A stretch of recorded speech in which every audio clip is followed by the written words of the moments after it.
invincible.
Hi, welcome back to The Give and Go. I'm your co-host Reynoso here with my boy. I'm Soltero. So I see some of y'all wondering, what's the name of this? Bro, that song is a banger. I love that intro song. I love it. I be listening to it all the time. It's called Invincible by Orcas, and that's Orcas O-R-K-A-S. Yeah, that's it. Yeah, it's an interesting way of spelling it, but Invincible. It's a banger. It's a banger. The moment I heard it, I was like, it's copyright free and it's perfect for The Give and Go. So let's use it for the intro. Shout out producer Ruff for setting that up for us. But we are back, man. We are back. How you guys feeling, man? How you guys feeling? Let me know in the chat. How you guys feel after match day 6? We're 6 days into this thing. Not even a week, though. It's crazy because we were looking back on the Ecuador Qatar game, and I was like, bro, it's only been like 5. That was only like 5 days ago. Only 5 days ago. The way time progresses during a international tournament is bizarre, man. I feel like I'm in a different dimension at times, but for real though, yeah. I actually don't know what day it is, what time it is at all, bro. I didn't even know it was Thanksgiving until like I got home and my mom was cooking turkey, bro. I didn't know. I didn't know. For real. I didn't know. But and more so with Qatar being like so weird on like time schedule, getting up at 3 a.m. to watch the games, like it's a different experience, man. We're going to talk USA England first. I think that has to be the first talking point. Group we B. just got done watching that match upstairs. Group B saw the soccer versus football battle come into play, man. We've built it up, bro. This U.S. team is different nowadays. They're different. They've got a lot of ballers on this team, a lot of good talent. And England, likewise, came off of an incredible 6-2 win against Iran. And we were thinking this team is a powerhouse. This team is a contender. This team is looking good. Yeah. What we saw today really shifted my thoughts on certain things. Yeah. But before I get into what shifted in my mind, I want to know what shifted within your mind in this game specifically. Well, for me, once again, the U.S. proved to me that this is an impressive team, dude. This team came here to play. I said before the tournament, this is the most talented and most skilled U.S. squad that has ever existed. And I think in that second half against Wales, and in my opinion, both halves against England, they showed that. This team was incredible. Pulisic just getting on the ball. The amount of good touches that he had and being able to penetrate and just go at this English defense was honestly, there was a point, I think it was like at the 30th, 40th minute when the U.S. were really pounding England's defense. And there's like a tear in my eye, man. Because I'm not kidding. I was like, oh my God. I have never seen a CONCACAF team dominate a big European powerhouse like the way that England or the way that the U.S. did today. I've never seen it. Even in Costa Rica's big run, they never really dominated their games. They just were able to play very, very well. In my opinion, for 50 minutes out of the 90 in this game, the U.S. dominated England. And I don't think I've ever seen that. Mexico, France 2010. But was France a big powerhouse going into France, it? bro. Nah, but yes. not the same way. Yes. Not the same way because France ended up Finalists in 2006. Yeah, but didn't they get out in the France were They didn't make terrible out at the group tournament. Yeah, because Mexico beat them. Yeah, but that was very, very different because England are expected to go all the way. Canada, Belgium 2022. Right, but at the end of the day, Belgium ended up beating Canada. So it's very, very different, I think, in my opinion. But the way that the U.S. played really was so impressive, man. And I'm left a little bummed, though, to be completely honest. I'm so bummed because there was a moment in that game where I thought the U.S. was going to get a result. There were so many penetrative moments where Serginho Dest was getting on the ball in wide positions, having a chance to send in crosses, or McKennie turning the English midfield and getting in really good spots. Yunus Musa getting on the ball, doing what we had predicted he would do and just go at defenses. But it led to nothing, man. At the end of the day, like, we got a couple of good moments. Obviously, the biggest one was Weston McKennie's shot, right? Yeah, or Pulisic's post. Yeah, Pulisic's post. Yeah, there were two really, really good chances. I thought McKennie's was probably an even easier chance, but he ended up skying it. But other than those two moments, the U.S. just penetrated a lot, but there were no clear shots on goal or not even real half chances. So I ended up getting, like, teased at the end of the day because the build-up play from the U.S. was phenomenal. It was awesome. It was awesome. Phenomenal. We at certain points, we looked like we were English. You know what I mean? Like, from that European perspective, we looked like we invented the sport, and we were passing around this English defense. Yeah, major Premier League soccer. Yeah, no, for real, though. We looked incredible, man. And so I felt teased at the end of the 90 minutes because I'm just like, shit. We couldn't get at least one goal. And I felt like we deserved it. And I'm just bummed we didn't get it. Because, my God, man, the performance deserved at least one goal for the United States. Yeah, I think there's a number of players that we could highlight on the U.S. side that actually really impressed us.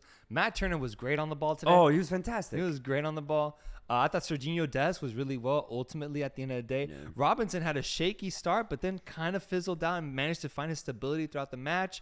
Pulisic was great as well. He was dangerous on the ball every single time. Every time. Timothy Weah had good moments as well. Tyler Adams had a crucial steal at one point. He was really good too. Tim Reams bouncing back from that big mistake he made in the Wales game, playing really good this match. Overall, the whole team played really well, but I feel like I got blue balled, man. I got blue ball, bro. This is the one time. This is probably the most support I've ever given the U.S. national team. And I also wish that it ended in something truly special. Looking at some of these comments, Chris V says, I can believe how disappointing this game was. This was finally the chance to show everyone here in the States how exciting this game could be. And there wasn't even a single goal. Love the pod, though. And I actually want to extend to that point because at the end of the game, we heard, because I was watching it on Fox, Stu Holden was trying to explain that, this is a really good draw. And that's what this result ends up being. You have to explain to the casual fan that, no. This was a good result for the U.S. We went toe-to-toe with England. 0-0 is a good result. Whereas if they had just scored, if we had goals in this game, then it would have been apparent to everybody in the States that the U.S. men's national team is a good football team. But now it's 0-0, and people are just going to be left, as you and I are, blue-balled. They're going to be like, we look good, I guess, but 0-0, I guess we're not that good, is what it's going to be for a lot of casual U.S. men's national team fans. And that's what really frustrates me because, for me, I have never seen a U.S. men's team play as technical and as fluid as we did today. Dude, their touches were so good, man. So crisp. Their chemistry was so nice offensively. Oh my God. And they were forming some incredible chances. Yes. All they needed was a good cross in to potentially have a really good shot, but it never really came, man. It never came. Outside that Weston McKennie shot, it never really came. So I like this comment here from Luis Rivera. Looks like European football has met their match today. Ecuador, USA, and Iran all faced European sides and either tied or defeated them. Yeah. So that is really interesting. On the other side, though, England, dude. England coming off of a 6-2 victory. I thought they were going to be looking great going into this game. And a part of me was thinking this is going to be 4-0 for England. Yeah. USA gets dismantled and they Yeah. get proven wrong. But Southgate ball, bro. Southgate ball. I think that's what we saw today, man.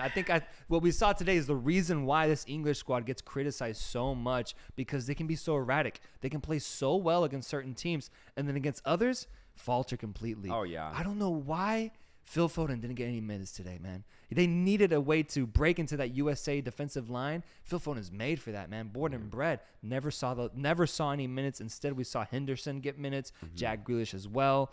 And Southgate in general, I don't know, maybe he just didn't do his homework well enough on this team, didn't do his homework on the U.S. squad, because I almost felt like they went in a little too cocky, a little too reliant on just their overall skill, which does deliver good results at times. But It does. when a U.S. team has preparation and has the quality to battle against an English squad, I don't think they came prepared, man. And I think what we saw from England today is truly concerning, because what's going to happen when they face an even better team with better players? Yeah. I don't see this team getting past the quarterfinals if they continue playing at this level, man. England were poor, in my opinion, today. For 50 minutes, they got absolutely outclassed and outplayed by this U.S. team. For England, it gets really interesting because I do think they were just simply underprepared and a little arrogant as well. They approached this match, I think, with the idea that, we beat Iran. If we consider the U.S. to be just a little bit better than Iran, then we should win this game. That's how I saw the English play this or approach this match, because as you kind of saw throughout the game, England played very slow. They were content with just passing it around the back and choosing their moments when to go forward. Whereas the U.S., Pulisic was begging for the ball. Yeah. He was begging for it so then he could just penetrate against this English defense. And I think that was the stark difference between the two sides. England were just like, look, we don't really care about the U.S. We probably didn't even do our homework against them. So we're just going to play slow. And if we get a chance, we'll get a chance because we have the class and the skill that should get us a result, as you already pointed out. That's how I saw England, just in a way, a very arrogant approach, and it completely showed because they got outplayed for, I would say, a majority of this game. And that really disappoints me, though, because if England had a sense of urgency, which they didn't have any sense of urgency. Yeah. If they had that, then I think they actually would have put the U.S. on the ropes for at least spells throughout this game. It showed in the first 10, 15 minutes of this game where England broke the U.S. men's line like twice very, very easily, and that actually led to the very clear Harry Kane chance.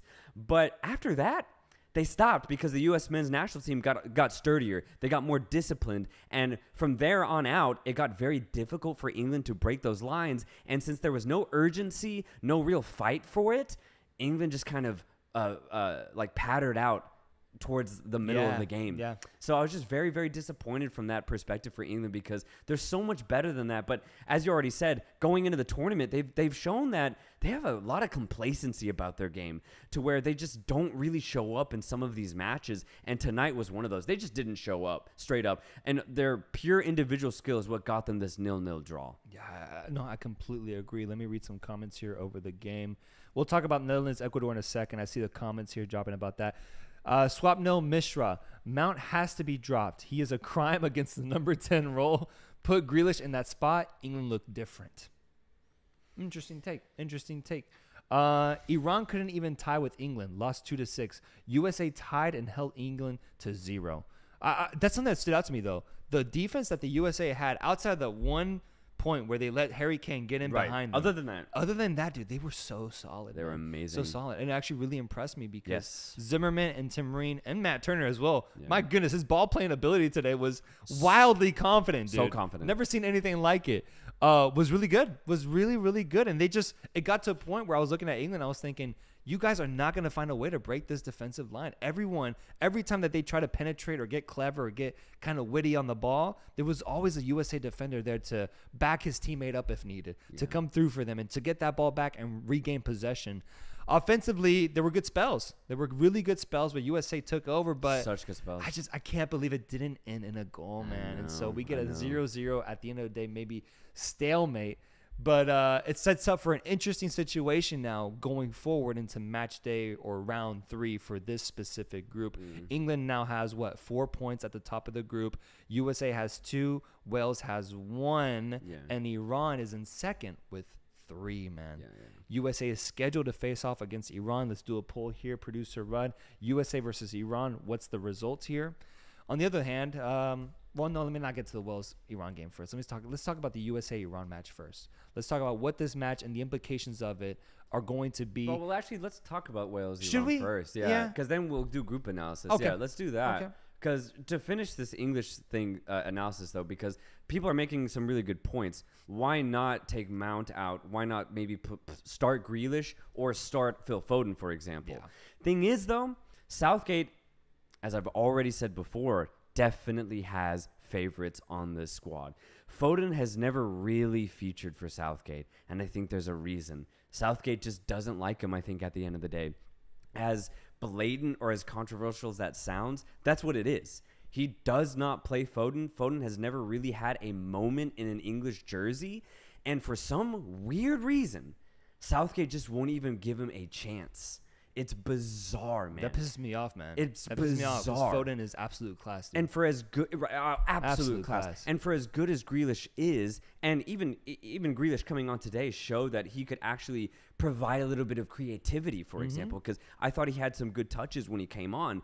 Thing is, Grealish almost never starts for England, no matter what. Southgate prefers Sterling in that wide left position. It doesn't matter Sterling's form or anything. Sterling has almost always started.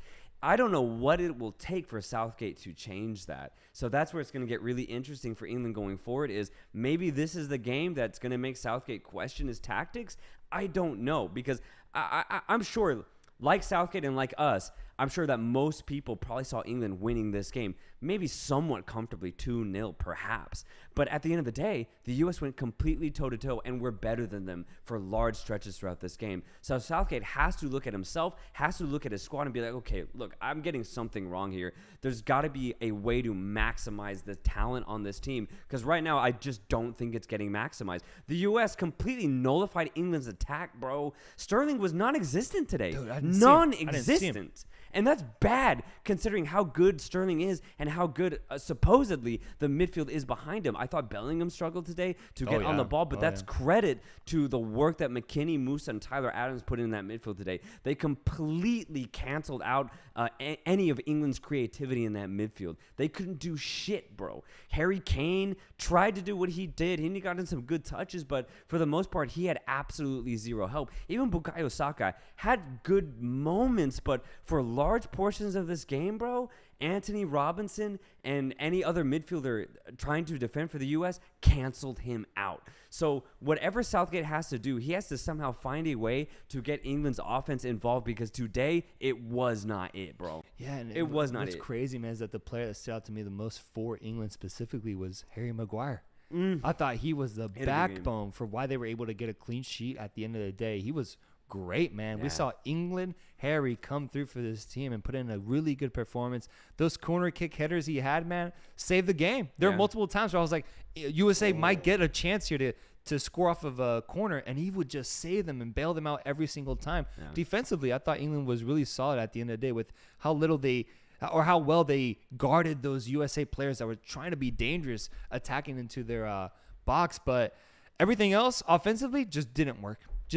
No. And it's interesting because Southgate went with the exact same lineup as he went with in the Iran game. And in one way, I don't blame him, because they went off. They had a great game. Yeah. But now moving forward into that third match against Wales, is he going to tinker with it, man? Or is he going to be stubborn about it? Is he going to switch something up? People are saying in the chat that Rashford should have started over Saka. Perhaps Phil Foden. There's other players in line that could really go in and make a point to, or have a point to prove offensively. And I think given what we saw today, it might be worth it, especially with how Sterling was literally invisible, bro. Invisible. Let me look at some of these results. Who wins, USA versus Iran? We'll talk about that more in a second, but I want to see 51% says USA. And That's it? 31% says Iran. We actually have a big Iran contingent here watching our stream. So shout out to anybody from Iran, man. Let me see the super chat we have here. From Daniel Carrasco, USA casuals will be the reason I never support them. They don't deserve World Cup ecstasy. They can keep their Super Bowls. It's true, though. There's a frustration with USA having such a good squad, even right now, and them not really getting the credit they deserve. If they were South American, bro, people would be supporting this team like no other, man. Bro. If Venezuela was playing the way that USA is playing right now, they'd have everyone behind them, man. So I get that frustration. Yeah. Sarwan, what do you guys think about Reyna not playing? Also, really curious on your take on Poland versus Saudi Arabia. We'll preview the Poland-Saudi Arabia game at the end. For now, let's talk about Reyna getting a few minutes here, man. Coming in, and you saw that shot of his dad, his father, Claudio Reyna, USA legend, looking nervous as hell. And we had a discussion about, man, can you imagine your son going out on the pitch of a World Cup match, bro? I'd be so nervous, man. Yeah. I'd be so nervous. Every touch, I'm just like, come on, son. Come on. Make your father proud. Yeah. But he got like 8 minutes or 10 minutes. And he touched the ball maybe twice just because at that point, England were starting to dominate the possession. Yeah, I'm a little disappointed. And just the situation. Not so much Gio Reyna himself, but I don't know. It sounds like he might be a little knocked up or a little injured. And there's got to be a reason for why he isn't getting the starting nod and ultimately not that many minutes this World Cup. Yeah, my conclusion as to why Reyna is not getting really any specific minutes at this World Cup is because of his defense.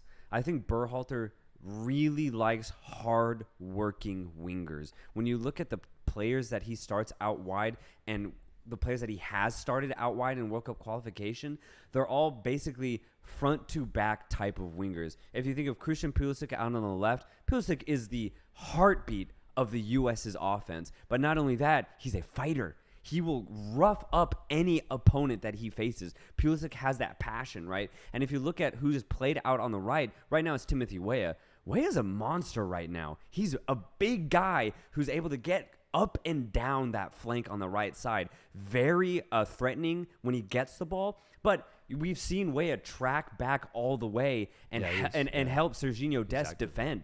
Because I think Weah kind of has that knack of also fighting. And when you look at Brendan Aronson, who in the past has played as that right winger, well, we know Aronson's character. He's a fighter. He loves to get roughed up. We saw him in that Mexico game just immediately get physical. Yeah. But Gio Reyna is not a defender at all. Reyna's weakest point is he does not defend whatsoever. He's kind of like Neymar in that sense. Neymar is not expected to defend, but Chiche is okay with that because it's Neymar, right?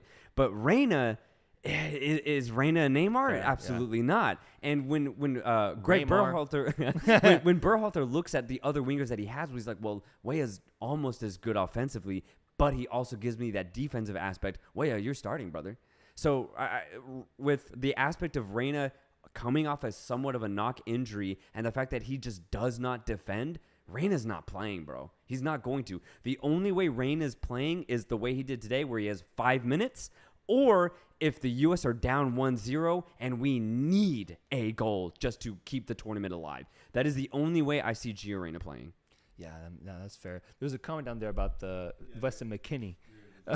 Matthew Calderon, let's not forget the highlight of the game. McKinney using a photographer's bib to dry his hands. Yeah. Never seen anything like that in my life, bizarre, man. Bizarre. Chris 98D, feels like USA surprised England, but I think we're still struggling at the 9 position. But still positive for Tuesday. Yeah. That's true. Haji getting the start. Yeah. What did you think about it? I thought he was a little... I don't know. He had good moments where he held the ball up well for the USA. Yeah. But in terms of like finishing or any sort of offensive threat, I didn't feel like he was threatening enough. Yeah. But he was really good in the build-up. And maybe that's all they needed at the time because the wingers were really clinical for the USA in this game and providing like dangerous opportunities. But in terms of like maybe getting, in a dangerous position, especially with the way they were sending balls in, there was never a time where Haji Wright was at the end of a ball in the box. Never. And if you're using him, if you're starting him, there has to be one time where he takes advantage of the fact that he is so tall, that he is the number 9 for the USA, and that's what he is good at, and we just never really saw it.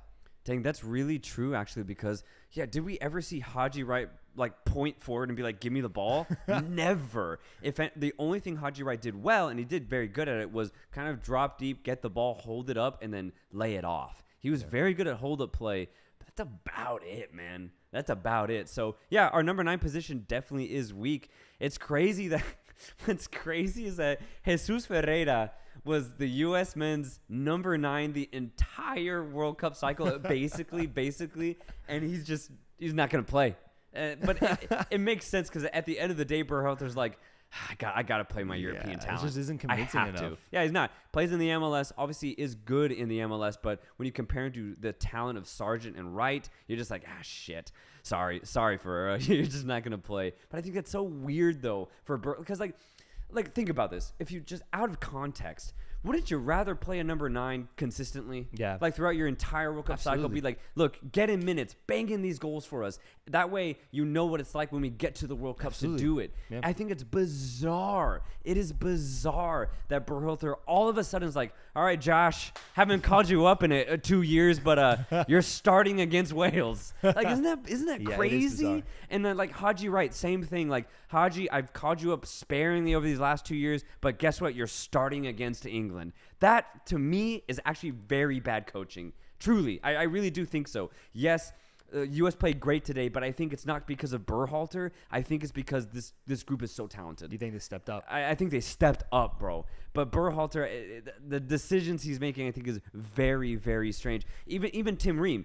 Tim Ream has not played for has not played for the U.S. But yes, his form with Fulham is fantastic. So I'm glad he is playing. But why not call him up consistently in World Cups? Well, it was Miles Robinson, that was starting for the most part. But Miles got injured like a year ago. Yeah, it was a year ago, and Tim Ream did not get called up once in that time. Yeah. Until now. Yeah. So I think Berhalter's making really weird decisions. Luckily, we're so talented that we can compete against anybody. But man, would I love it if we had been playing Haji for 2 years. Yeah, dude, so I would know what I'm going to get. Because legit today, I was like, I have no idea how Haji is going to play. Absolutely zero clue. That's crazy to me. Yeah. But hey, at least he did okay. Yeah. Overall, I feel like the match did underwhelm a little bit with how it was built up, man. This game, we've been talking about it for months, man. From the moment the draw came out for the World Cup, this game was one of the ones that I highlighted, man, that I was like, this is the one I'm looking forward to in the group stage. And 0-0 tied, the 5th one, I believe, of this World Cup. Yeah. Fell a little short for me, man. Fell a little short. New member, shout out Simon Ramos Mejia. Shout out, bro. Brother. Shout out. Welcome to the Give and Go, man. And I wonder. We got a comment here that says, would have liked to see Ferreira start instead of Haji, honestly, to see what else he could have done. That's what I'm saying, man. Yeah. Like, if he's done so much for us already, at this point, just give him a chance. It really doesn't matter since our number 9 is our weakest position anyway. Yeah. Okay, so that's that game. That's that game. Yeah. Should we move on towards the Netherlands-Ecuador game? No, let's keep in the group. Stay in the group? Let's analyze the group. Yeah. Quick super chat. Love this channel. Keep up the great work from Joe Garay. Thank you, Joe. Thank you, really bro. Do appreciate that, man.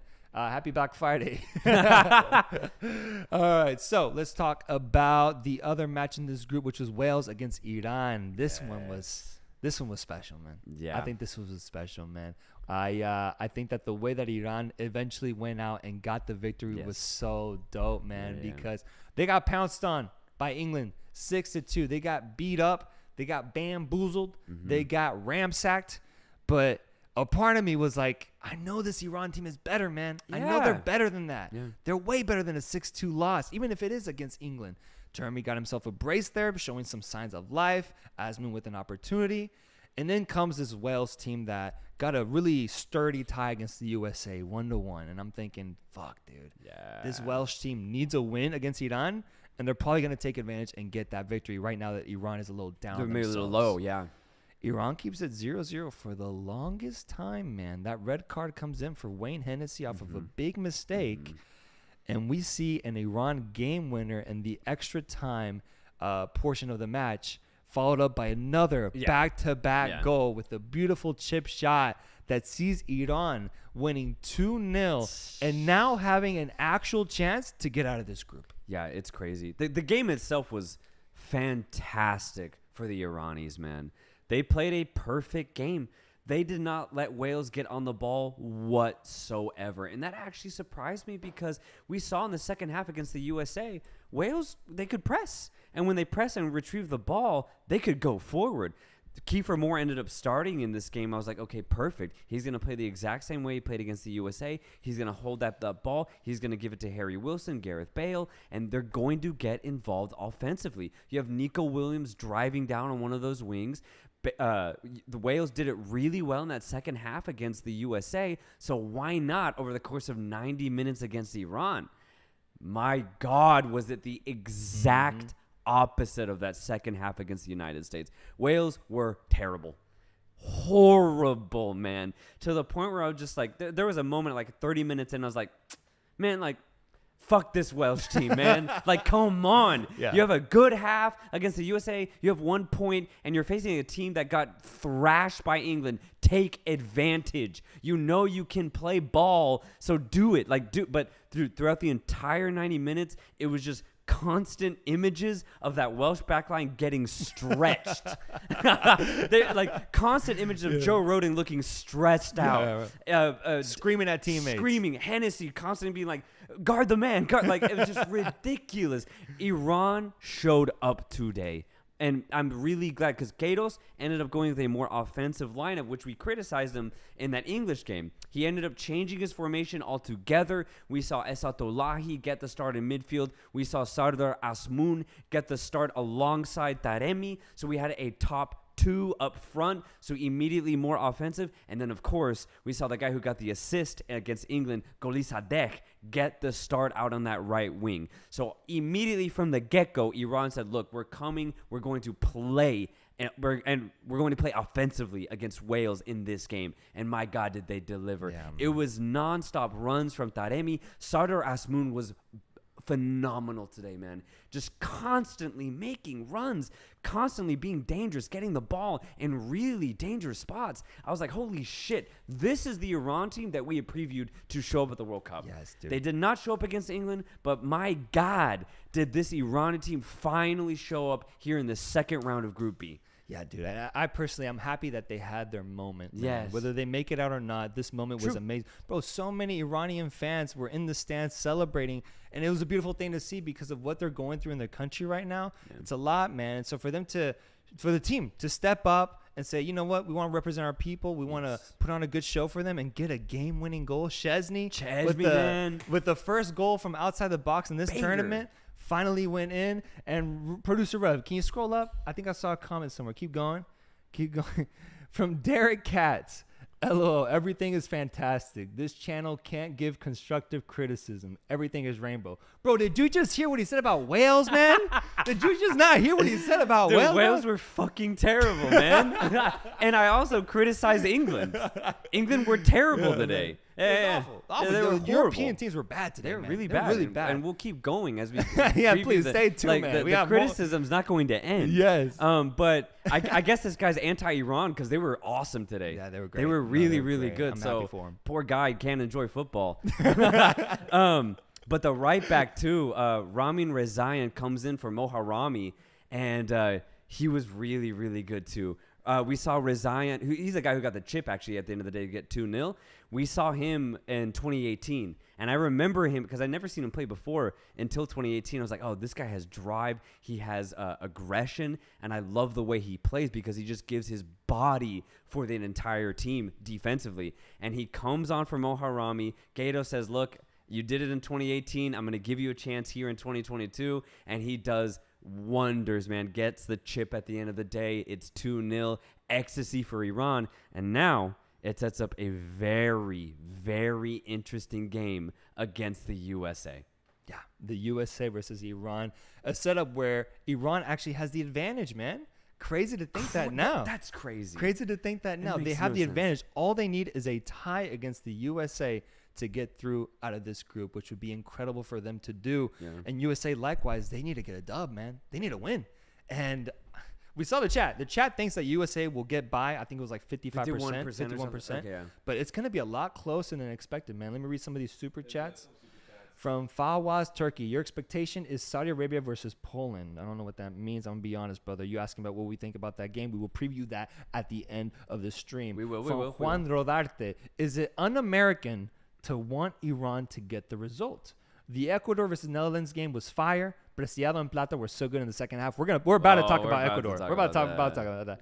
But no, I don't think it's un-American. Well, no, yeah, it is un-American to want Iran to win.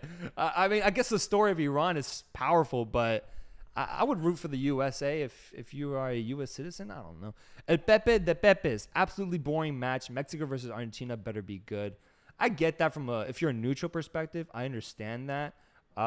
Especially with like the 1 p.m., at least for us, it's 1 p.m. headlining games, dude. I really want them to deliver. And so tomorrow we have a big one with Mexico against Argentina. I think the following day it might be Portugal, Uruguay. There's a bunch of good games now as headliners. And so I think that's why people expect them to be so good. I guess so. I'll be honest, though. I thought it was a great game. I actually completely disagree. Was not boring whatsoever. That first half was the quickest first half so far of the tournament for me. Yeah. It was nonstop action from the U.S. And the fact that England started off a little hot at the beginning just added to that spice for me. So I thought it was a really, really fun game. Yeah, I thought the fact that England wasn't dominating the game was entertaining enough for me. Exactly. I was like, this is crazy. This is crazy. Everyone thought England would take over and completely dominate this USA squad, and the opposite happened.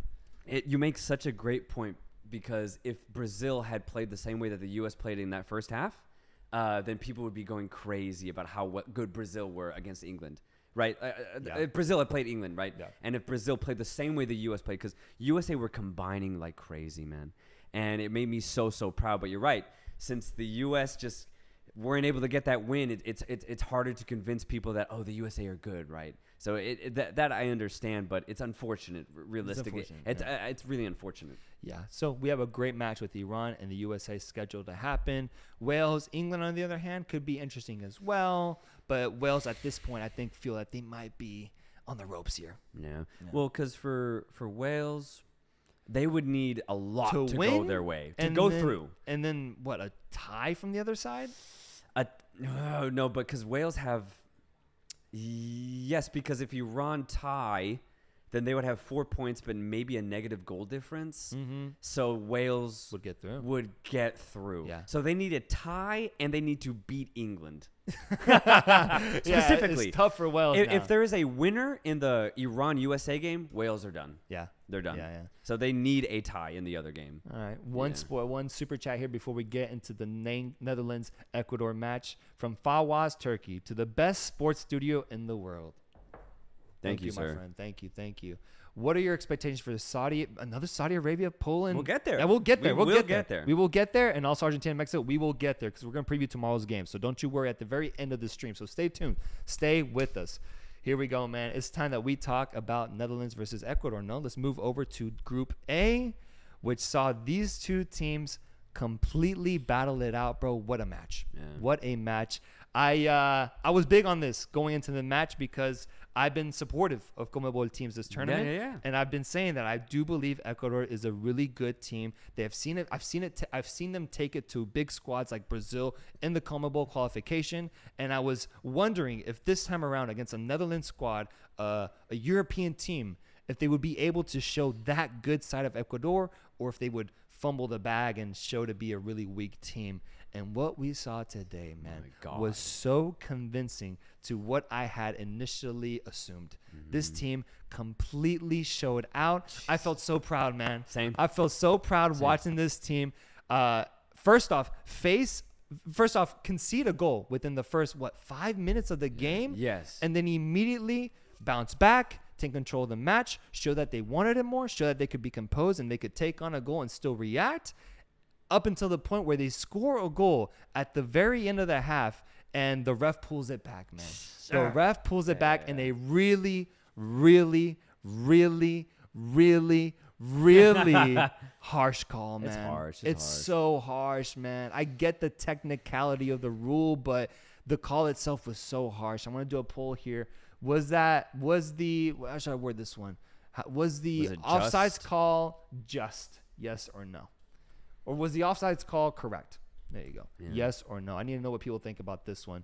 And they already know the one I'm talking about, man. One thing I will say, though, just so it can ease people's minds, hopefully, is that FIFA and actually just UEFA in general has been very, very consistent about calling this one offside.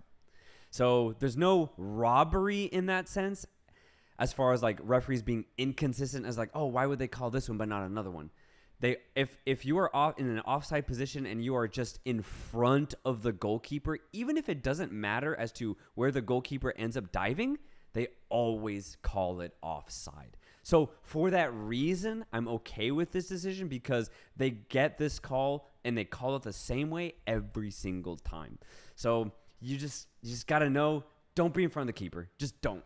Yeah, as a player, to not risk it. But you got to feel like the rule's a little flawed for a retracting player to get punished like that essentially had nothing to do with the play to end up deciding to end up being the deciding point between Ecuador getting a game-tying goal and not. I think that's flawed. I think there's a problem there. I agree. I agree. I don't want to get that confused. I completely agree. There's a better way to call this. I honestly don't know exactly how they do it because at that point you start getting into maybe a little bit of opinions because somehow, some way there might be a ref who says, oh, no, he is involved in the play. Yeah. And at that point it's just like, okay, well then what the hell do I say then if you're a ref who disagrees? So that's where it gets weird. And again, it's why I'm okay because they call it this way every single time. Yeah, we have a 50-50 vote here out of 110 votes. Was the offside call correct? 50% say yes, and 50% say no. That's incredible. Yeah, I think it shows that maybe the rule needs to somehow change. The rule needs to be adjusted at the very least. But continuing on, they go into halftime down a goal, and what proceeded was an incredible second Ecuadorian half where they got an immediate goal once again within 5 minutes of that second half. I believe it was Estupiñán getting a shot in after Caicedo had retrieved the ball beautifully, which he did all game. Estupiñán gets a beautiful shot. Nobert, is that his name? Nopert. No. Saves it, but bounces right into the GOAT, Ecuadorian GOAT, Ener Valencia. He gets his third goal of the tournament to lead the World Cup, and they tie the match.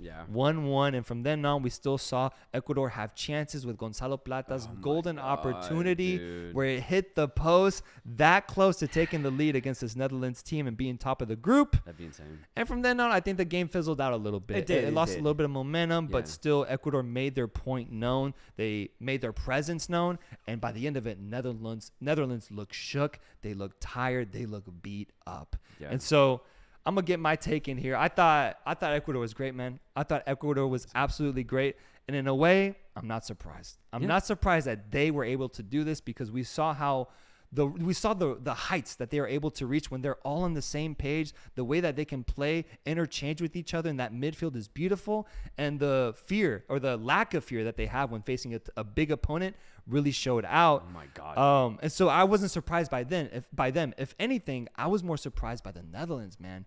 What on earth was that performance, bro? They were horrible. Yeah. If Cody Gakpo isn't informed going into this tournament, how do they score goals? Yeah. I'm genuinely curious because Depay looked awful. Bergwijn looked awful. Got subbed off at one point. Yeah. The Netherlands midfielders didn't look effective at all. Oh, no. And they were truly just relying on that defense to just keep them in the match. And that's ultimately what they did. But, dude, offensively, this Dutch team looked terrible, man.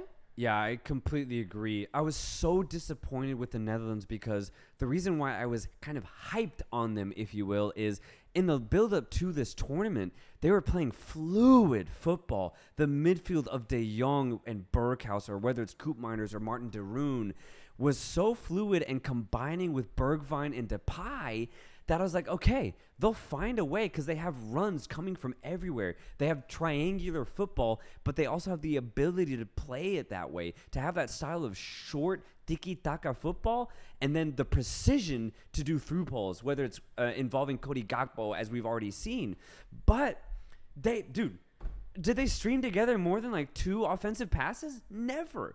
They got cut out every single time by that Ecuadorian midfield of Mendes and Caicedo, who were phenomenal, by the way. And that back three of Poroso, Hincapié, and I forget the other Torres. They were cutting out every single offensive pass that the Netherlands tried. It was pathetic in my opinion because very similar to kind of like Argentina against Saudi Arabia, they couldn't figure it out. They could not figure out how to break the lines of that Ecuadorian defense. They tried the same goddamn thing throughout the entire 90 minutes. I remember it was like the 70th minute, and they tried a long ball to Depay. I'm like, That Ecuadorian defense has got these Netherlands guys on lock. Yes, bro. And you're Yes. still trying to feed it that way? No, it was so It ain't gonna poor. work. It was so poor from the Netherlands offensively, man. I was actually genuinely pissed off and very, very disappointed because it was so lackluster and there was no creativity in that side. De Jong might be the only guy who had a decent game, but even then, he got roughed up by those Ecuadorians. dude. Towards the end of that game, De Jong was just fed up. He was in that back line, He was bro. fed up. Yeah, he was wanted like, to go I can't forward. get any space here, and I'm not getting any help. So like, I'm having a really bad game. It was very apparent. The whole Netherlands as a whole, other than that back line, had a terrible game. And what I liked is that they also weren't getting any calls. Yeah. The ref was amazing this match. He just let them play. He said, this is going to be a really physical match. Who's more physical? Yeah. Let's see what happens. And I think Ecuador won that battle easily, man, because you saw so much frustration on the faces of those Dutch players that ultimately I was like, bro, I was clapping for Ecuador at the end of the game. I was watching like a proud father, just like, I knew it, man. I knew it. But I want to transition to a question here because the chat is wondering. We've seen your criticisms on South America and Commonwealth in general, right? And I think something representative of kind of your take on this game, and I'm going to just go on a limb here and just say what I experienced. I was watching this game with you, right? And initially I felt that you're watching it a little pessimistically, right? Thinking that Ecuador wasn't built for this occasion and that they were going to ultimately blown out by Netherlands. Sure. They conceded an early goal. And I saw a little... I saw you perk up a little bit. I was like, this fucking guy. But it also was a banger, though. Yeah, it was a banger. It was a banger. Gakpo's goal was a banger. Yeah, you can't help yourself. But I was like, God damn it, Soltero the octopus. Maybe he is right. Maybe South America is on a fucking decline because Ecuador is down 1-0 here and is not looking good. But then what proceeded for the following 80 minutes was this slow transition from you being laying back on the couch just watching the game to ultimately ending that game on your feet, clapping for the Ecuadorians, man. It was a beautiful thing to see. Look, because what do you have to say for yourself, at least in regards to this Ecuadorian national team? Yeah. Oh, shit. Okay. Loaded. It's loaded. That's a loaded question, man. Jesus Christ. Soltero was talking shit. Go for it. Yeah. I mean, I guess at the end of the day, I'm actually very pro Ecuador to the point where I hope they beat Senegal. I had Senegal getting out of this group, but I actually hope I'm wrong. I hope I'm dead wrong, and I hope that Ecuador just go at Senegal in that match round 3 in Group A, and I hope the Ecuadorians get to face with maybe England in that round of 16. I hope, and I am praying that happens because today's performance was, and I again, understand this. This is not an exaggeration. This was the most technical I've ever seen Ecuador play, ever. In Copa Americas, in World Cup qualification, in 2014 World Cup, this was the best Ecuadorian performance I have ever seen. And I've been watching football for a long time. This is not an exaggeration. I think you can actually agree with me because for 80 minutes of the game, the tightness and the combination play that Ecuador had as a team was phenomenal. From the back line of those back three to the wing backs of Preciado and Pervis Estupiñán, the aggression of Caicedo and Mendez. And, dude, did you see how many channel runs Ener Valencia had? God, and how many did he receive? Every single one. Yeah. They found him every time. Single one. The Ecuadorian midfield were able to find him in space. That's elite football. That's incredibly offensive football, and the chemistry that Ecuador showed today truly impressed me. Yeah, one of the best chemistries I think in the World Cup, dude. I think so. That's what's going to carry them through this tournament, dude. Everyone's on the same page. They're on the same page. It was dope too seeing Alfaro, the coach, actually be super animated on the sideline. We don't see that. We don't see that. We don't see that. But the biggest stage brings that out in you. Yes. But how could you not, bro? Because the way this team was playing was so beautiful, man. They were outplaying that Dutch midfield that we had hyped up, man. Easily. We had hyped them up them. as like really good midfielders, and maybe they are individually. But today, man, today they were awful. Horrible. And we had a conversation about, it hurts though. It hurts that they ended getting the match, getting a draw out of this game and only getting 1 point. There should be some sort of way in football where someone gauges the performance of both teams in a draw and can award a team 2 points instead of 1, man. Because today, Ecuador was at the very least deserving of 2 points, man. They deserved it. And ultimately, I wish that Gonzalo Plata Worldy would have gone in so that we could have gotten that 2-1 victory to then be leading the group and completely take the World Cup by surprise, man. Dude, that would have been the goal of the tournament over Richarlison's too, because do you remember how that play started? It was Preciado out on the wing, one-on-one with the Dutch defender, and he started shimmying. Yes. Yeah. He started dancing on the ball, and then boom, takes him to the byline, sends in a whipping cross, and then eventually it goes to Plata, who goes for it and hits the fucking crossbar. And I wish that went in, because that would have been the goal of the tournament by far. I would have lost it, man. I would have lost it. God, Let's look at some super chats here, man. Oh We got my some God. very good. So from Buzz Football, love your combos. Keep up the great work. Hey, appreciate it, brother, man. Appreciate it. that. Thanks for being part of it. Thanks for being part of this. Fawaz Turkey, he's back. Serbia team oppressed media. I still expect them to be the dark horse of the World Cup.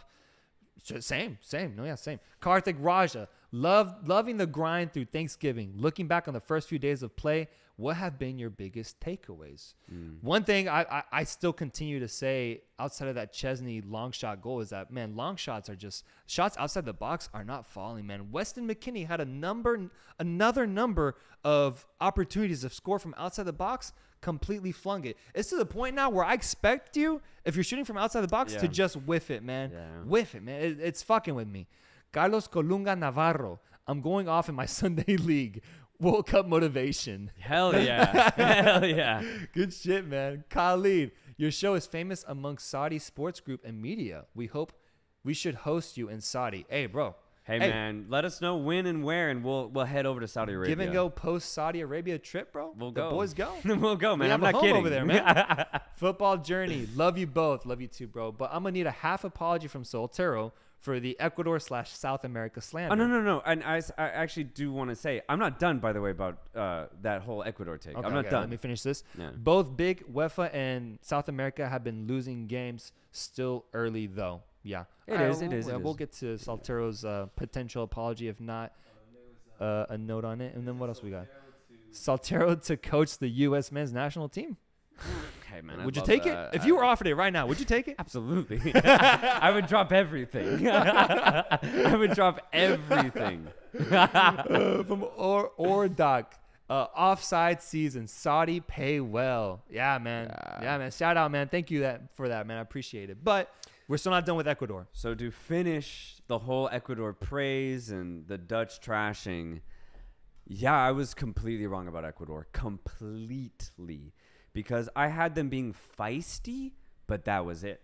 I had them only being feisty to the point where I was like, oh, I see this Ecuador side getting a chance or two in each game, and that was it, right? But my God, have they done way more than that. They dominated the Netherlands today. Dominated them. But not just with chances either. In possession, off the ball, in defense, with their setup, the aggression in that midfield. They completely dominated them, and that I did not expect. So, yes, I completely apologize to the Ecuadorian Federation. Apologize to me, bro.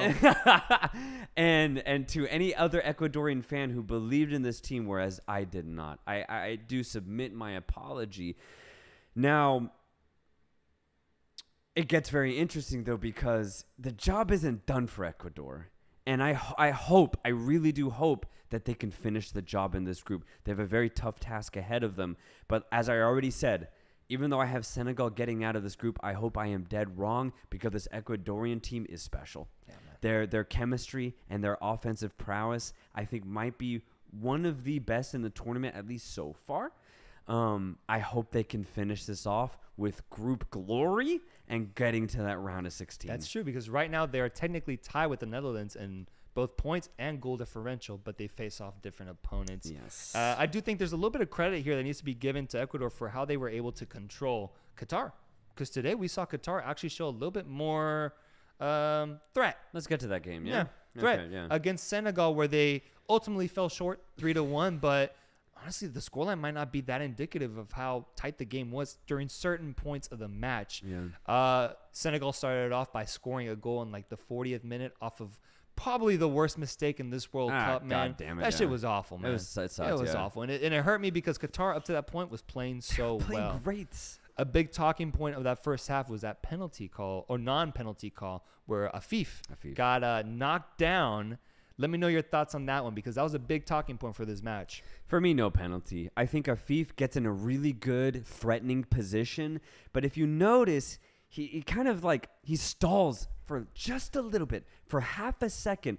Akram Afif almost tries to put his body towards the defender that's coming. It's very subtle, but I think it is there to the point where I think Afif is thinking more about the contact than he is about shooting the ball. Bro. And for me, you got to shoot the ball in that situation. He was in on the box. It's one-on-one. Yes, there's pressure coming, but get that ball off. If the player then hits you afterward, maybe then you get the call, man. But in that moment, dude, shooting was not even on his mind. And for me, you don't deserve a penalty if you're not looking to score. So I'm happy with the decision. I do think it was the right decision. Even if I take the context out of that situation, the contact is there, sure, but it's not aggressive. There's no arm extension. There's no hip check. It's just a heavy tackle. And I love contact in this sport. So for me, no penalty. The game proceeds into the second half, and Qatar kept generating these opportunities, bro.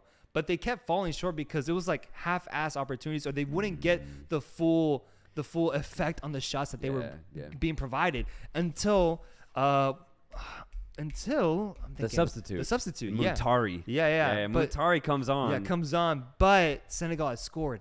They scored again. They went up 2-0. Yeah. They went up 2-0, and then the sub comes on, gets a goal, clean hit. Qatar gets their first goal of the tournament, which is great to see. Probably their only goal of the tournament, if we're being honest, man. Probably the only goal they get this tournament. But it was a good moment for them to have. And low-key, I was just thinking about that guy specifically, man. I was like, when he was born, like, he had no idea Qatar would ever host a World Cup. Right? It was probably just so far out in his mind, he never even considered it. And then not just that, but in the build to this tournament, he doesn't end up getting a starting position. He's a bench player. He's a nobody at this point, basically. But at the end of the day, he might end up being the only guy to score a goal for Qatar in the World Cup for a very long time. I would watch a movie over that guy's specific life path leading up to that specific opportunity, man. He took advantage. He got a goal. Beautiful thing to see. Senegal continued dominating because they got that third goal. And by the end of it, it was 3-1, and Senegal saw the game out. Yeah, for me, pretty economical game for Senegal. They just got the job done. Sure, there were a little bit of moments where Qatar looked really good and maybe even a little threatening, as we already pointed out. But I thought this was very straightforward for Senegal. They look good. They went a little bit more offensive by starting both Diédhiou and Boulaye Dia at the same time, which I liked, right? You're facing Qatar. You know they're not going to be as good defensively as, let's say, the Dutch. So why not? Let's get some goals here. And it ended up working. They got 3 goals. They got the same goal differential as Ecuador, right? A 2-goal difference. So that actually helps them out at the end of the day. It was a good performance from Senegal. But the thing is, I expected them to win. If anything less than a win in this situation would have been a disaster for Senegal.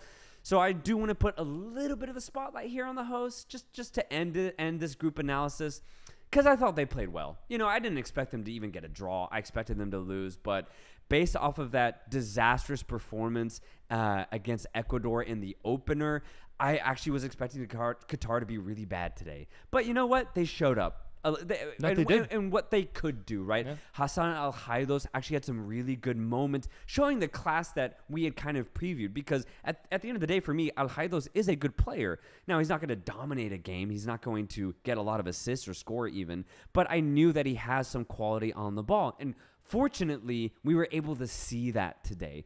And you can extend that to the rest of that Qatari midfield. I thought Madibo had a really good game. Boudia finally had a lot more better touches on the ball. Even up top, Afif was way more involved than he was against Ecuador. Way more involved. Getting on the ball, finding channels. Now, was he clinical at all? No, not at all, man. He wasted every single chance that he had. But at least he was way more involved for Qatar, to where it was more entertaining if you're a Qatari fan, you know?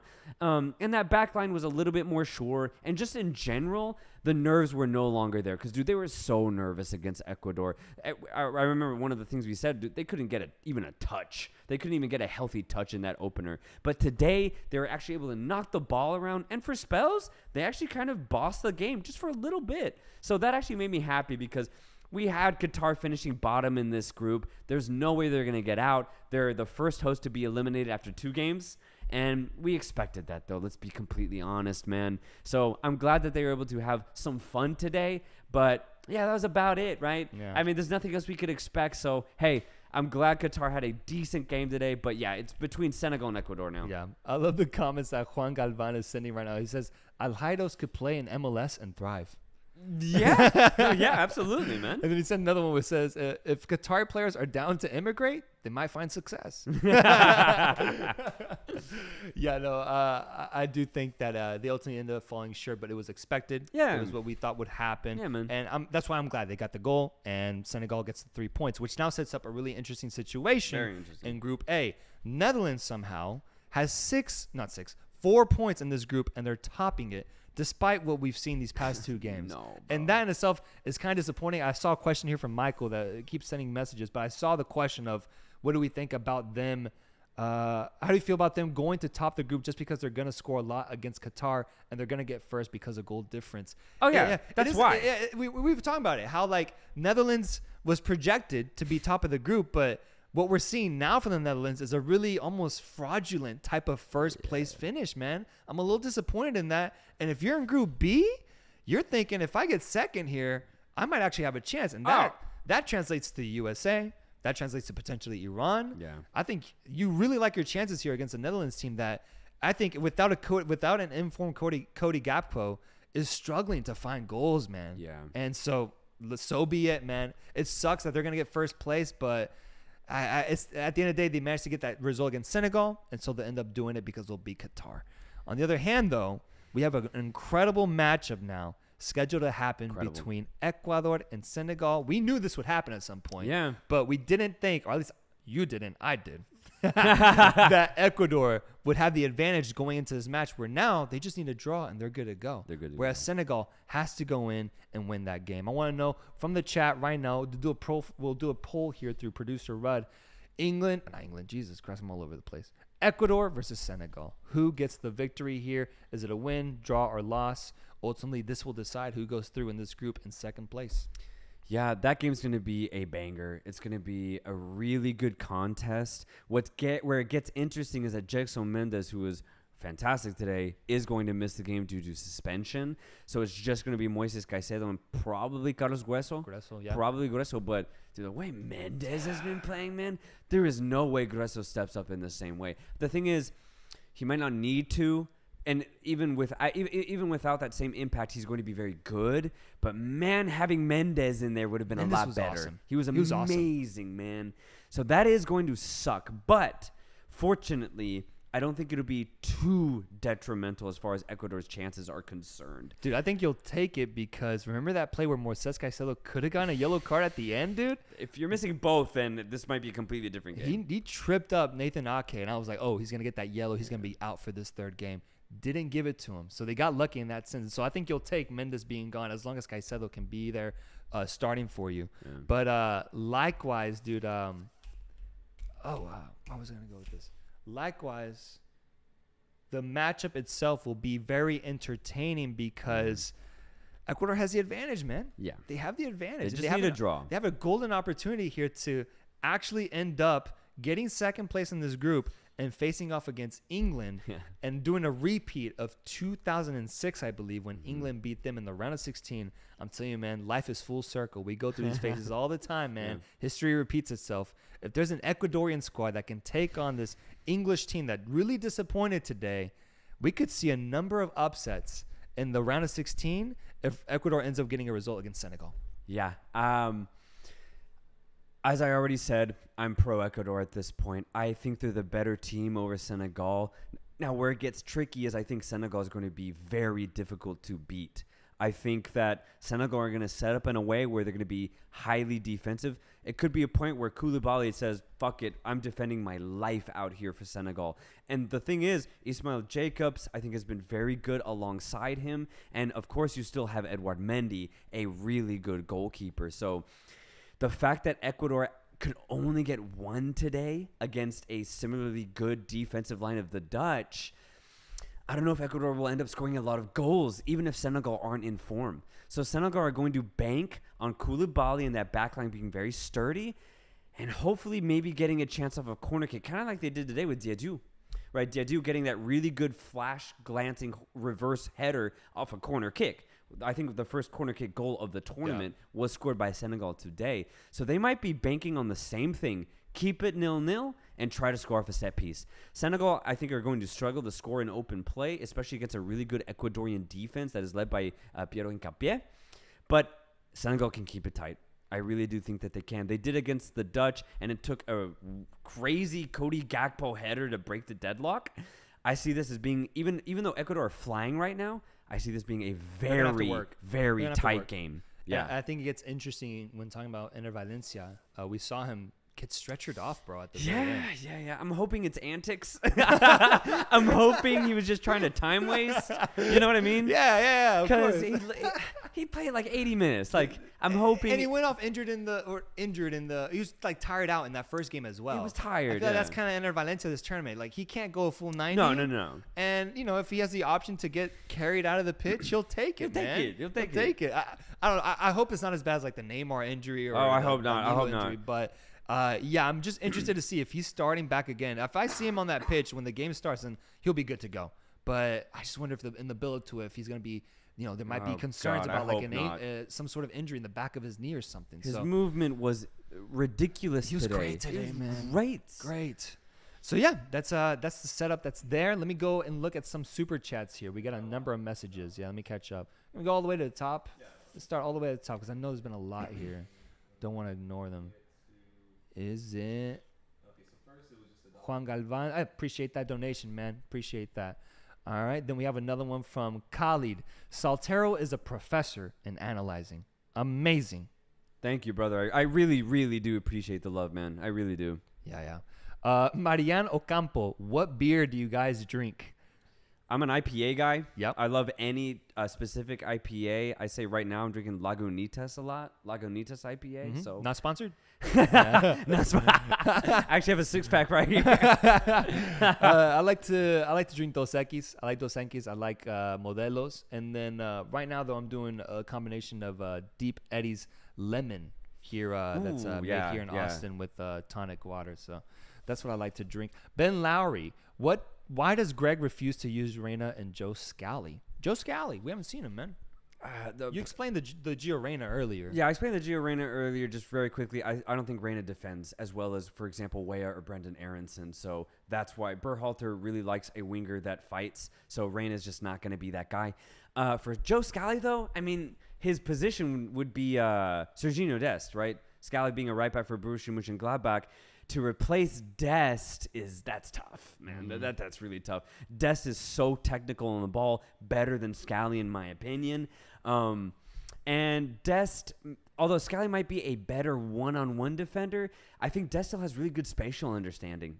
So you don't miss much defensively by starting Dest. So at the end of the day, if you get more offensively on that flank, I'm going with Dest personally. Yeah. So I think that's why Scally doesn't start. Mauricio Ramirez just snuck away from work for a minute to show support. Have you seen the halftime speech Saudi Arabia's coach gave to the players? We'll watch later. Yeah, dude, I did. I actually saw that today. I saw it today. Yeah. Yeah, it was. I thought it was incredible. Incredible, and we talked about it because one thing that stood out to me is that Hervé Renard is out there speaking English and having his translator relay the message to the players, and I was like, damn, dude, like.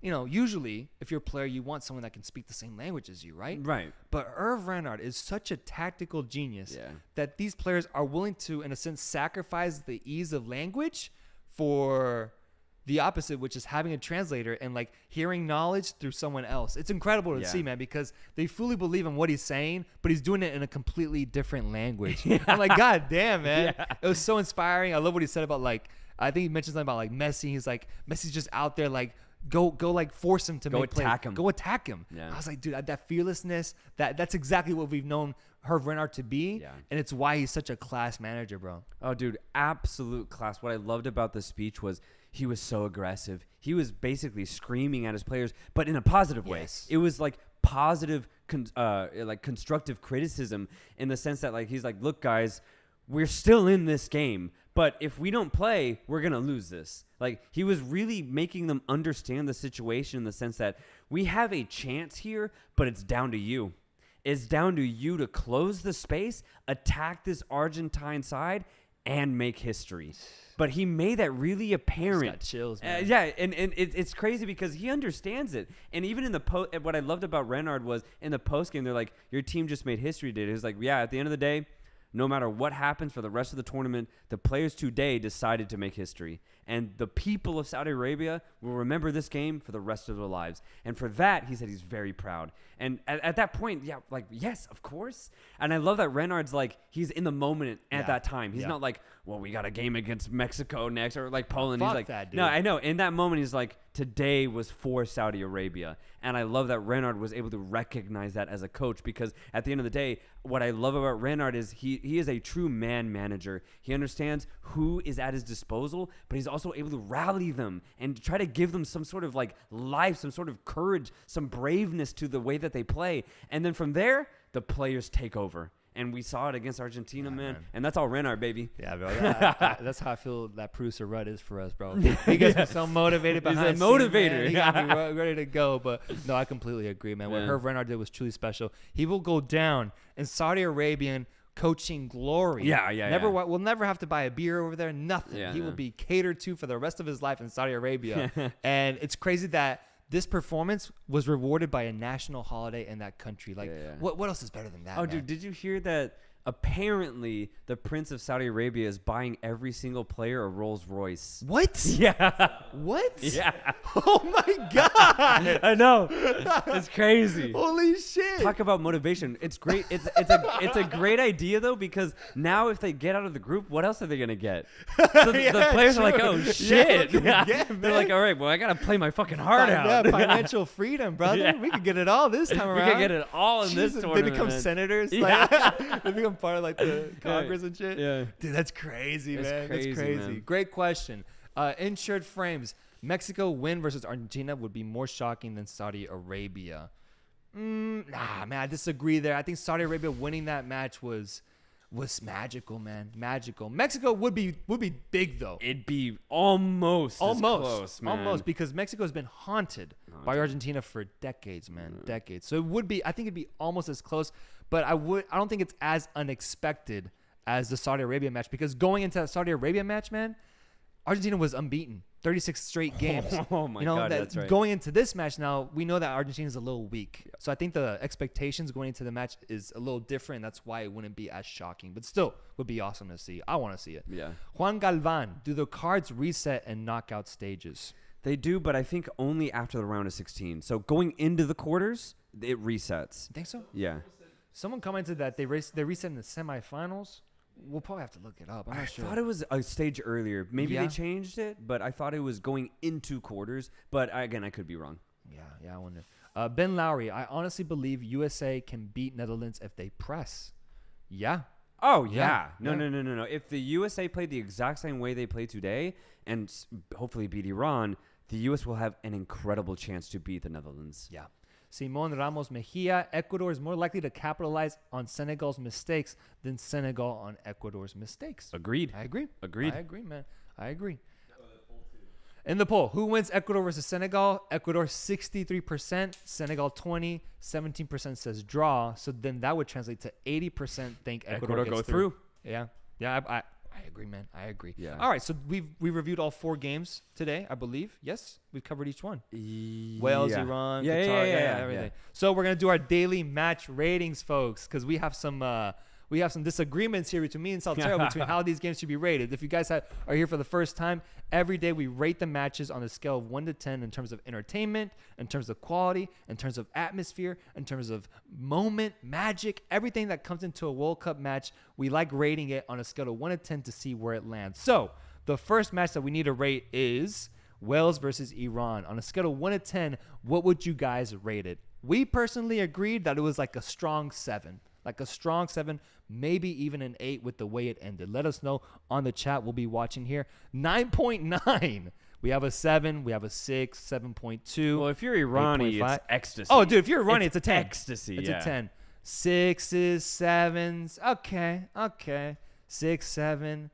Yeah, good luck with that. 6. Oh, you can't have beer in Saudi Arabia. That makes sense. 6, 7. Okay, so like an average of 7. An average of 7 for Wales, Iran. Okay. We got an influx of 8s. Okay. Cool. Moving on to the next one. We'll give it a 7.5 then. I think for the Wales, 7.5 Iran. is fair. Qatar, Senegal. This is the one where we disagree. I believe Qatar, Senegal was a 7 out of 10. Soltero believes Qatar, Senegal was an 8 out of 10. Yeah. What do you guys think? Is it a 7? Is it an 8? Or is it a goddamn 10? Let us know. 5.6, 0, 5, a 9, a 3. Damn, they're harsh. 8 out of 10 because there were 4 goals, which goals are hard to come by in this tournament. And not only that, the host showed up today, in my opinion, and I think that's always a good thing to see. So I'm going to give it a couple of extra points there. 8 out of 10. I think a lot. I think it's a 7 out of 10 because I feel like it was, in a way, almost very predictable. We knew Senegal would win that match. Yeah, that's true. Right? That's true. And although That's Qatar true. did keep it competitive for a bit, they never really got as close as they wanted them to. In which case, if they had, I would have given an 8. But because they scored that goal to make it 2-1, and then immediately Senegal scored that third goal, I think that's why I give it a 7. But the chat, I mean, it looks like an average of a 5. Yeah, like a 5 to 6. 5 to 6. Okay.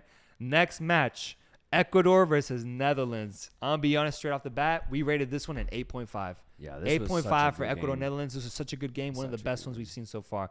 What do you guys think? Let's see. Someone's doing algebra in the chat, bro. My boy. 10, 8. Okay, 8.5. Yeah, okay. Sounds like people generally agree with us. 9s, 8s, 8 out. Okay. 8, 9 if Ecuador tied. They did tie. Maybe if they had one, didn't see it. 10, 9. Okay, I would say 8.5 is the average here. We got that one right. Cool. Best game of the day then. And lastly, United States versus England. We haven't rated this one. I would say like 8.3 maybe. I thought it was really entertaining, man. It was incredibly entertaining. The best U.S. performance from a technical perspective that I've ever seen. Yes, there weren't any goals, but the chances created, although few, were really, really like enthralling. There's no way this is in the 7s. There's no way. I think it's a strong 7. The combination play of the strong U.S. was just as good as Ecuador's. The only thing that was missing was a goal. If anything, I think England's lack of impetus is why I put it at a lesser level. Well, If then they what had about been the able- Netherlands? The Netherlands were just as bad. Oh yeah, but I think the Ecuador was able to get a goal in. I think there were goals involved in that match. Yeah, so and they were able to press and eventually almost win the match 2-1. And it was equally as unexpected. I do agree with you on that. Yeah, and I think Okay. You convinced me. Hey, you made a good point. I'll give it an 8. 8's good. 8's good. I'll give it an 8. I'll give it an 8. We have people doing math. 10 minus 4 equals 6. 9, great tactical game. Yeah, someone said a great tactical. 9, 6.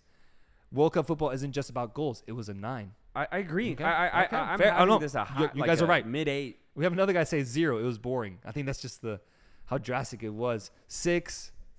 From an England perspective, 4. From a USA perspective, 8. Damn. Yeah. Okay, that actually does. Yeah. That definitely is true because biased, I was definitely going for the U.S. Yeah. Okay. Awesome. We got a super chat in here, didn't we? We got multiple. We missed it. Oh, man. From Amin Yazdambod. Great job, guys. Watching you every day after the games. Damn. Thank you, brother. That. Wales doesn't need U.S.-Iran to draw. If somehow they manage to win with 3 or more goals, they match England at 4 points with better goal difference. But I'm confused. I think, yeah, he's making an argument for Yeah. Wales The thing is, qualifying if they beat England. I'm not taking. Technically, he's right, but I'm not expecting Wales to score more than 2. Yeah. So technically, that is true. Yeah. All right, previewing games for tomorrow. Let's see what we got. Tomorrow, the first match of the day will be Tunisia versus Australia. You know what to do, producer Rudd. Tunisia versus Australia. Tunisia coming off of a 0-0 tie against Denmark, where they ultimately did impress me, getting a tie out of that match. And Australia losing 4-1 against France. Going into this match, it'll be interesting. Who wants it more? Who can step up? Personally, I think I'll be rooting for Tunisia, man. Oh, yeah. I'll be rooting for Tunisia. They have more fans in attendance. Yeah. They have a little bit more talent on their team, I believe. And so I'm going to predict here a Tunisia victory. I'm going to agree. Not only do I think that's going to happen, I really do hope it happens, man. It'll make the group really interesting. I just don't see it from this Australian side, unfortunately. And I think Tunisia's got some interesting pieces going forward, man, that they could make it fun at the very least. So, yeah, I think Tunisia is the better side. Although, I think Australia will try to keep it tight. I think they'll try. I agree. Chad thinks that Tunisia wins with 73%, Australia victory with 14%, draw with 14%. And that's the thing. If Tunisia wants a shot at getting out of this group, they have to. They gotta win this. They gotta win this. They have to. They have to. Okay, cool. Moving on to the next match. Following that game will be Poland versus Saudi Arabia. Yeah. Saudi Arabia's sequel to the masterpiece that they had against Argentina. I'll be rooting for a Saudi Arabia win here, man. Hell yeah. That's what I'll be rooting for. And I think I personally would expect that too. As a Mexico fan, I want Saudi Arabia to get the win here so Poland can go down in the dumps and not have a chance to qualify. But I also do think Saudi Arabia has the momentum to get another victory. This Polish team did not convince me in how they approached the Mexico game. It was ultimately very underwhelming, and having to rely on a Robert Lewandowski penalty that didn't go their way to win the match, not enough for me, man. I think Saudi Arabia has the tenacity, the grit, and now the motivation of having a Rolls Royce parked in their parking lot to get a victory here. I'm going Saudi Arabia wins this match. Yeah, I hope Saudi Arabia wins this match because this will easily be the greatest story at this World Cup if they immediately qualify after 2 games. But not only that, I think they actually can do it. Even if I take away that Argentina win, based off of the way that they played Argentina, if they approach this game in the same way, they should beat Poland. Poland have no midfield presence. If you have the same defensive aggression that Saudi Arabia had against Argentina, they will dominate this Poland midfield. They will shut down Lewandowski, who's on an island, has no help in that offensive line, and then eventually that Polish line will break. So I think Saudi Arabia actually can expect to win this game, not by a lot, but I think they have a good chance at winning. So I'm going Saudi. Abdul Al-Ghamdi. We're going to beat the shit out of them. Hell yeah. Hell yeah. I love that motivation. Poll says, who wins Poland versus Saudi Arabia? Saudi Arabia 57%. Okay. Poland 22%. Draw 21%. Thing is, I actually could see a draw being somewhat likely, though, because if Poland just sit back, accept the fact that they're not going to win the midfield, then it could just be a very tight game, ends 0-0. Yeah. I actually could see that. It could be harder for them to score against Poland than it was for Argentina because Argentina was pressing so high up at times. That's true. Yeah. Yeah. All right, next game. We have France against Denmark. France coming off of a masterful 4-1 win against Australia and Denmark coming off of a tie against Tunisia. We've seen it before in Nations League. Denmark, in a way, has France's number in the Nations League. They've managed to beat them multiple times. Yeah. But I've been saying that, man, on the biggest stage, in the World Cup stage, when it all comes down to how well you can perform with everyone watching you, I don't think I see Denmark pulling out the result I don't see Denmark pulling out a result against France on a stage this big. I think France gets the victory here, and they continue just showing their defending championship prowess, bro. They played so well in that first match. I'm low-key scared of this French team now, and I think they're going to show it again going up against the Danish. Yeah. This game will tell me a lot. It'll tell me a lot about France and about Denmark as well. Denmark had the tougher game 100% against Tunisia. Denmark were very frustrated over the course of those 90 minutes. So if they respond knowing that, okay, this group is going to be tough, it's going to be physical, and we have to get a result against France. If they show up because of that tough game against Tunisia, then I think Denmark can actually have a chance at winning this game. They've beaten France multiple times very recently, and knowing how tough this group is, I think could actually propel Denmark to get a win here. But if they approach it the same way England and the Netherlands did today and just be complacent and try to just use their skill and that's it, then I think that championship prowess of France is going to take over. So a lot is going to be determined for me as in regards as to how Denmark's going to approach the rest of this tournament and to how France are too. France had an easy game against Australia, but are they complacent too like England were today? Or are they like, all right, We know we're better than everybody. Let's just attack, man. And I hope that they take that approach. If they do, then I think France will win, no matter how good Denmark are. But if France are a little complacent and Denmark come out aggressive, I think Denmark could get the result. But I'm going to go ahead and say France. Okay. Yeah. No, I completely get that take. Who wins France versus Denmark? 115 votes. France at 59%. Denmark at 26%. Draw at 15%. Yeah, Denmark is going to have to play way better than they did against Tunisia. Way better. They're way better. better. Strides. But they can. They can. That's why I'm excited for this game, because I'm actually going to be rooting for Denmark, but they're really going to have to show up. I know that they can. Whether they actually do, I'm a little concerned. Yeah.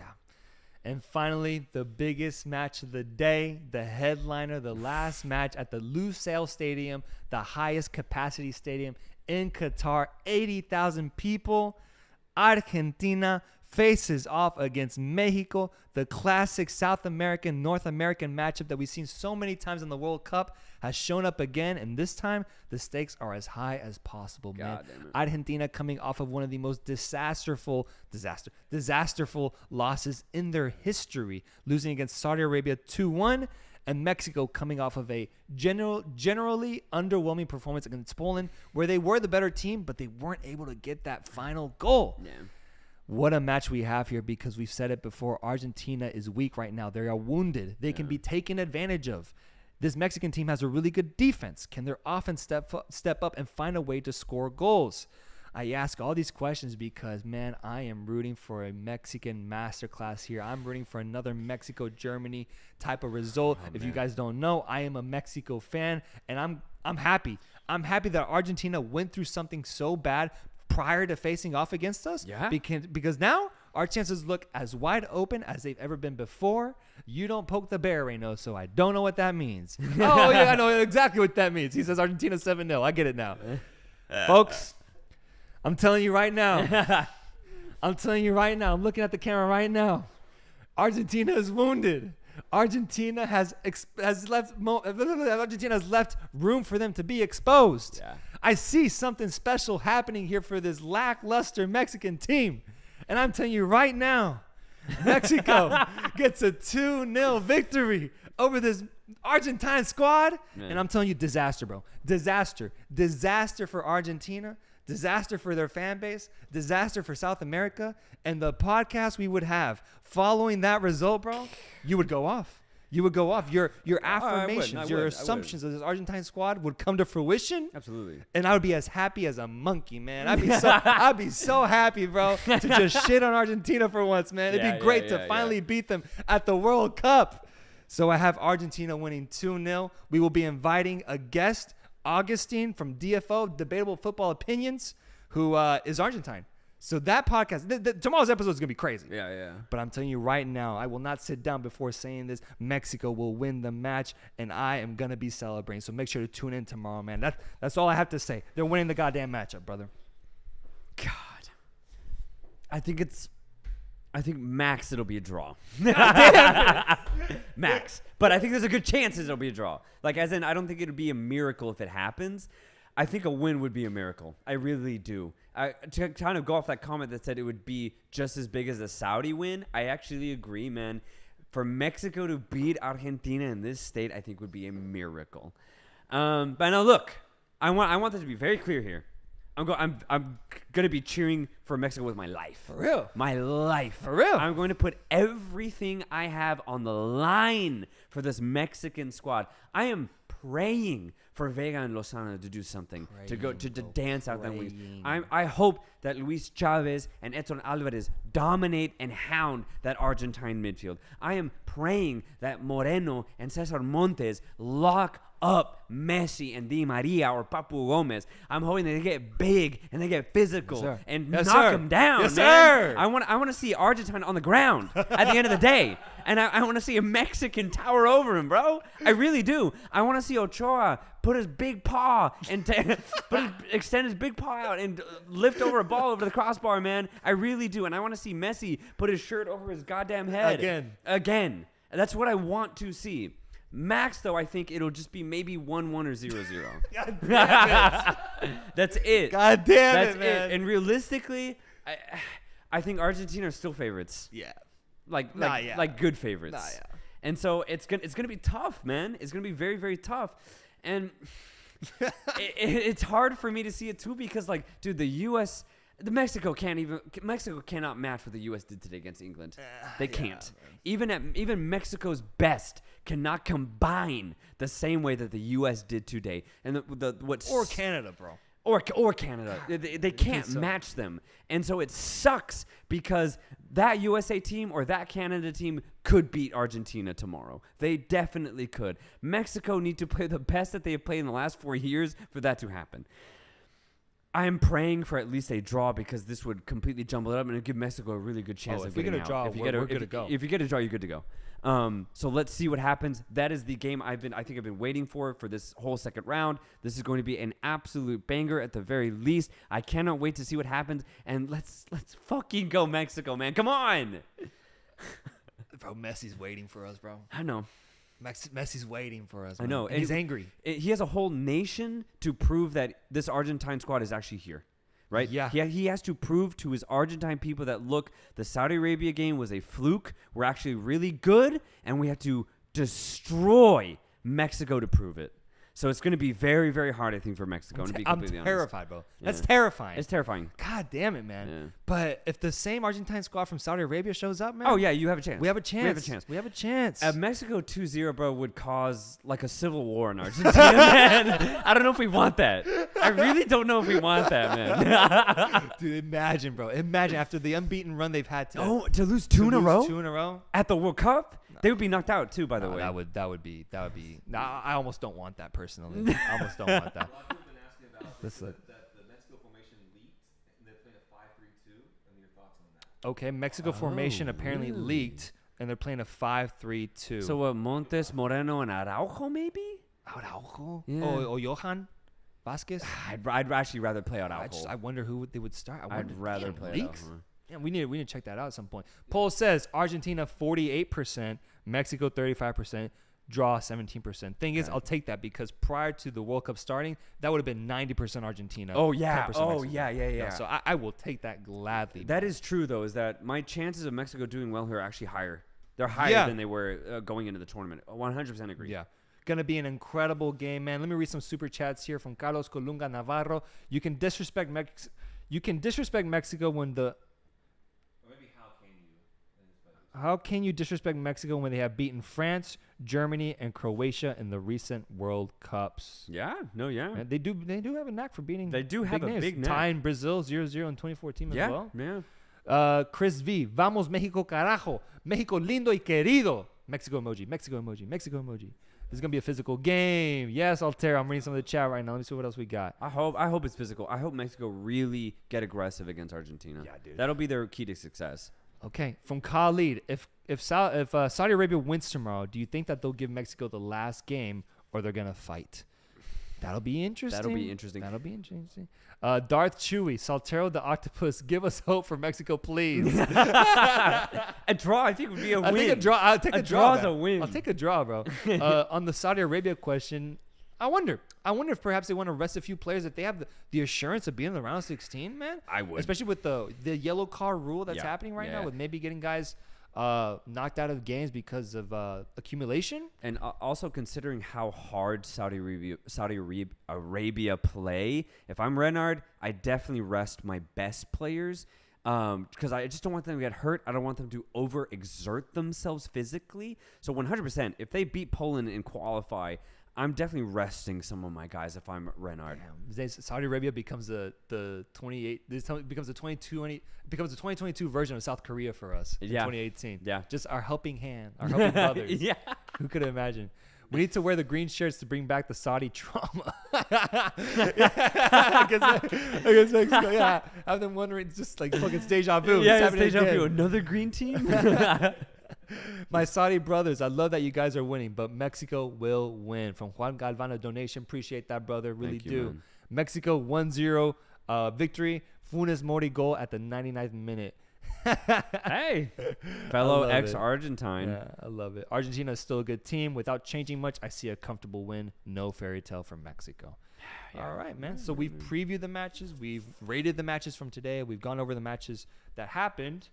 Any thoughts? Any side note things that stood out to you this World Cup so far? We're in match day 6 now, I believe. We're going to fulfill the weekend slot now. What are you thinking? No, all I'll say is this. The round 2 of the group stage, I think, is my favorite round. Because the first rounds, I think a lot of teams are always a little nervous, so maybe we don't get exactly what we want. And then going to round 3, sometimes the games are already decided, right? People are already through. People are already eliminated. But round 2, you really see the teams that are real at this tournament, man. Whether a team says, look, we had a good game 1, now we're going to show out in game 2, or we had a bad first game, and now we have to undo that and redeem ourselves in the second round. I love the second round of the group stage because we really get a good picture of who is here. And today, I think we saw the resurgence of Iran. We saw the best Ecuadorian side I have ever seen, and maybe the team with the most chemistry going into this whole group stage. And we saw a really, really good USA squad today, man. A team that kind of redeemed that tie against Wales, in my opinion, even though they only drew against England today. So I love this second round so much. And, dude, we only have more of this awaiting us, man. We're going to see Saudi Arabia if they're truly here at this World Cup. We're going to see Mexico try and see if they can be just as aggressive the way they were against Poland. Are Argentina going to redeem themselves? But you can extend that to the rest of the teams in this group. Spain didn't really have a first game. Are they going to show up against Germany? Germany need a win. There's Japan. Are they going to vilify that 2-1 win against Germany and go off on Costa Rica, win 4-5-0? There are so many things that can happen. Ghana, South Korea having their second game. I love this second round. It might be my favorite round, and I cannot wait to see what is waiting for us for this rest of this group stage. Yeah, I think something to note is just the favorites so far from that first round. I think Brazil, Spain, and France showed the best performances so far. The rest of the teams, though, I think from what we've seen, I feel like the gap isn't that big, man. Yeah. Between the level of an average team at the World Cup and a big team. Yeah. There's chances here. We're seeing a lot of upsets, and I think it's for good reason, bro. Absolutely. These international teams are prone to mistakes. They're prone to playing down to the level of their opponents, and they're taking advantage, man. Yes. And I love it, man. I want this second round to have more upsets because so far it feels like every day we're having at least one upset a day. And so I wanted to continue, bro. I want to continue, and so far that Brazil-France matchup still looking very likely going into the final based off of how both those teams played to start. Yeah. Neymar injured. Neymar injured, so that'll be interesting. Yeah, the ankle didn't look too good, and I think they said that he will be out throughout the group stage. But assuming they qualify for the knockout stages, he will be back. So I'm hoping that he does. Same with Danilo, apparently. Danilo's out too? That's what the chat's saying. The chat's telling me these things, Danilo's man. out. Danilo's out too. All right. Damn, man. All right, I guess you start what? Teles? Is Teles here? Yeah, I think so. Okay. Yeah. All right, man. Thank you guys for watching, man. It's going to be a great day of games tomorrow as well. Argentina, Mexico. We have a crazy live stream scheduled for you guys with Augustine from DFO coming. I cannot wait, man. And if Mexico wins that match, bro, I'm going to do this whole live stream without my shirt on. Get a sombrero too, man. I'll get a sombrero. I'll get as Mexican as I have a Corona's Mexican flag in my on. hand, bro. Have a Mexican flag as draped clothing. around you. Yes, sir. Yes, sir. I'm gonna go crazy. You have to. And the way you'll shit on Argentina if they end up losing will be a performance of absolute quality, man. It'll be incredible to see. All right, guys. We'll catch you guys soon. Stay safe, and we'll see you. Peace. Peace, guys.